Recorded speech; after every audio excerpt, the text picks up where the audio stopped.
صدیق رضی اللہ تعالیٰ عنہ کی شان بہت اعلیٰ اور رفع اللہ تبارک و تعالیٰ نے بنایا۔ کیوں؟ یہ ان کو شان اور کمال اس وجہ سے ملا کہ انہوں نے آقا علیہ الصلوۃ والسلام سے کوئی نبی ہونے کا معجزہ، کوئی دلیل نہیں مانگی، کوئی نشانی نہیں مانگی، بلکہ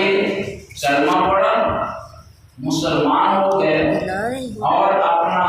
سارا مال و دولت، اپنا تن من دھن آقا علیہ الصلوۃ والسلام کے اوپر قربان کر دیے۔ ساری اپنی مال و دولت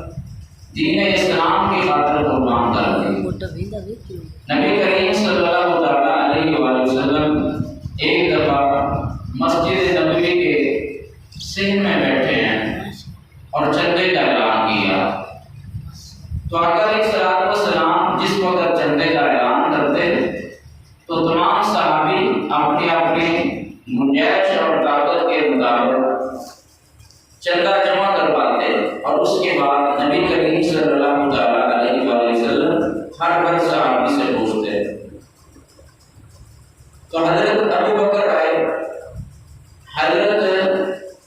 عمر بن خطاب آئے، حضرت عثمان غنی آئے، تو اللہ تبارک و تعالیٰ کے معروف آقا علیہ الصلوۃ والسلام نے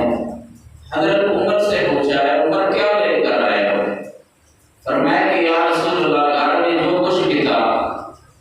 آگا لے کر آ گیا ہوں اور آگا گھر میں چھوڑ آیا ہوں۔ اسی طرح ہر صحابی سے پوچھتے گئے، لیکن جس وقت حضرت عمر اور اس کے بعد حضرت ابو بکر صدیق سے پوچھا تو حضرت ابو بکر صدیق نے جواب دیا، یا رسول اللہ صلی اللہ تعالیٰ علیہ وآلہ وسلم، گھر کے اندر جو کچھ بھی تھا سارے کا سارا لے کر آ گیا ہوں۔ آقا علیہ الصلوۃ والسلام نے پوچھا، اے ابو بکر گھر میں کیا چھوڑ کر آئے ہو؟ فرمایا کہ یا رسول اللہ، گھر میں اللہ اور اس کے رسول صلی اللہ تعالیٰ علیہ وآلہ وسلم کا نام چھوڑ کر آ گیا ہوں، جس کو شاعر اپنے انداز میں کہتا ہے، سونے چندے کا اعلان کیا، سارا پیش سامان صدیق نے کیا، چھٹی سوئیاں جس نے گھر دے اندر اسے یار دیا،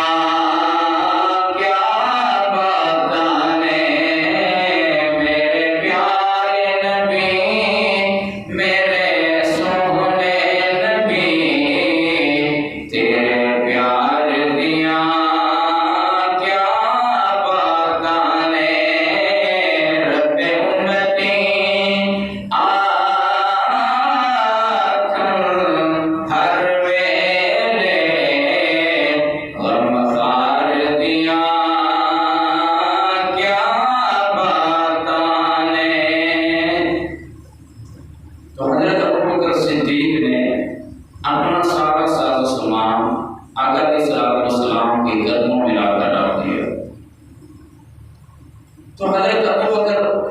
صدیق نے جس طرح اپنے مال و دولت سارے آقا علیہ الصلوۃ والسلام کے اوپر قربان کر دی،